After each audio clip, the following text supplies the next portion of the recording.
Hello guys, welcome to our channel. Today I am going to show you how to change Facebook number. Okay, so let's get started. Then first of all, click on Facebook app,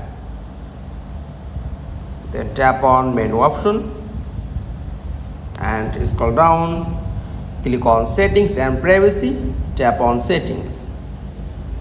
Okay, scroll down, then tap on see more in account center and click on personal details. Tap on contact info and click on add a new contact and add a mobile number and to change Facebook mobile number. That's all. Thanks for watching. Please like, comments and subscribe. Thank you.